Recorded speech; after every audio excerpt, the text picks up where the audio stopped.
উমরের কিছু fan follower, আমরা ঠাকুরগাঁও আসছিলাম, ফান্ড কালেক্ট করতেছি, মানবিক কাজ করতেছি, বাট তারা আমাদের এখানে ডিস্টার্ব করছে, সিনক্রেট করছে। আমরা 22,000 টাকা তুলতে পারছি, এখানে হয়তো লাখখানিক টাকা বা আর 100 টাকা হলেও বেশি তোলা যেত। একটু বেশি উত্তর। অ্যান্ড উমর এটার মধ্যে জড়িত, হয়তো ঠাকুরগাঁও আসছে, পোস্ট দেখছে, তার কিছু ফ্যান ফলোয়ারকে বলছে যে বিলাল ভাই যাচ্ছে অথবা যাবে, ডিস্টার্ব করো যাতে কাজ না করতে পারে।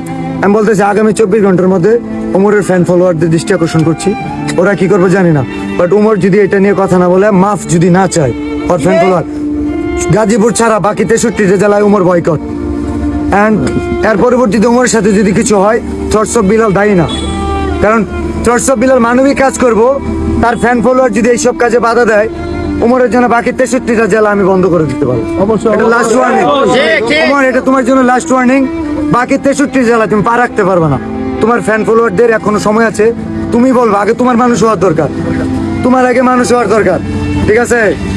আগে তোমার মানুষ হওয়ার দরকার। আমি 24 ঘন্টা সময় দিলাম, না হলে বাকি 63 জেলায় উমর বয়কট, উমর বয়কট, উমর বাকি 63 জেলায় মানবিক কাজে যে বাধা দেয়, এই ঠাকুরগাঁওয়ের পোলাপানে উমর বলে দিচ্ছে, না হলে ঠাকুরগাঁওয়ের পোলাপানে স্পট দেওয়া হয় না।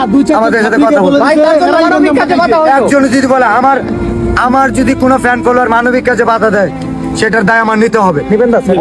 উমর 24 ঘন্টার মধ্যে মাফ চাইবে তার ফ্যান ফলোয়ার ঠাকুরগাঁওয়ের যে ঘটনা হয়েছে।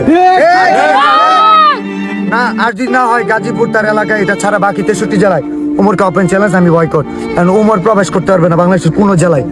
ঠিক আছে, এটা চ্যালেঞ্জ না, এটা মানবিক কাজে বাধা দেওয়ার জন্য তার শাস্তি।